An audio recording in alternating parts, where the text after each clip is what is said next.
એક મોબાઈલની દુકાનના માલિક દ્વારા કાર પર સ્ટન્ટ કરીને પ્રમોશન કરતા હોવાનો વિડીયો વાયરલ થયો હતો।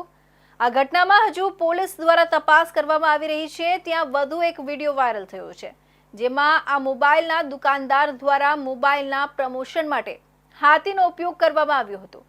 આ વિડીયો વાયરલ થતા આ મામલે વન વિભાગ દ્વારા નોટિસ પણ પાઠવવામાં આવી છે। પોદ્દાર આર્કેડમાં હેવમોર મોબાઈલની દુકાન આવેલી છે। વરાછાની આ જાણીતી મોબાઈલના માલિકો દ્વારા તમામ નિયમો નેવે મૂકી દીધા હતા। મોબાઈલના દુકાનના પ્રમોશન માટે અને ફોલોઅર્સ વધારવા કોઈ પણ હદ સુધી જઈ રહ્યા છે। 5 દિવસ પહેલા કાર અને ખુલ્લી જીપમાં સ્ટન્ટ કરીને લોકોને ગિફ્ટ આપવામાં આવી હતી। મની હાઇટ્સ થીમ પર પ્રમોશન સાથે કાર અને જીપમાં સ્ટન્ટ કરવામાં આવ્યા હતા। આ વિડીયો વાયરલ થતા આ મામલે વરાછા પોલીસ દ્વારા તપાસ ચાલી રહી છે। ત્યાં વધુ એક વિડીયો વાયરલ થયો છે। હવે આ મોબાઈલના દુકાનદારે પ્રમોશન માટે તમામ હદ પાર કરી દીધી છે। સર્કસ સહિતની કોઈ પણ જગ્યા પર પ્રાણીઓનો ઉપયોગ કરવાનો પ્રતિબંધ લાગેલો છે। ત્યારે આ હેવમોર મોબાઈલના દુકાનદાર દ્વારા એક મોબાઈલના પ્રમોશન માટે હાથીનો ઉપયોગ કરવામાં આવ્યો હતો। મોબાઈલને જમીન પર મૂકીને એના પર હાથીનો પગ મુકાવવામાં આવ્યો હતો।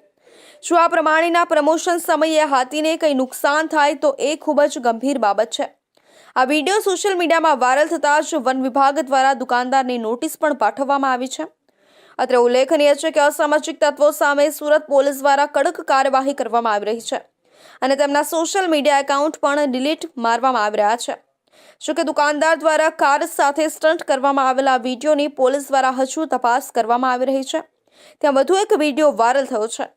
આ મામલે કડક કાર્યવાહી કરવામાં આવે તો આ પ્રકારના પ્રમોશન માટે હદ જે રીતે પાર કરવામાં આવી રહી છે એ માટે આ એક કાર્યવાહી કરીને દાખલો બેસાડવામાં આવે તો આવા પ્રમોશન કરનારાઓ માટે ચેતવણી રૂપ કહી શકાય છે। વન વિભાગ અધિકારી નીતિન વર્મોરે જણાવ્યું હતું કે આ બાબતનો વિડીયો અમારા ધ્યાનમાં આવ્યો હતો। ત્યારબાદ એક દુકાનના માલિકને એક નોટિસ આપીને ખુલાસો આપવા માટે જણાવવામાં આવ્યું છે।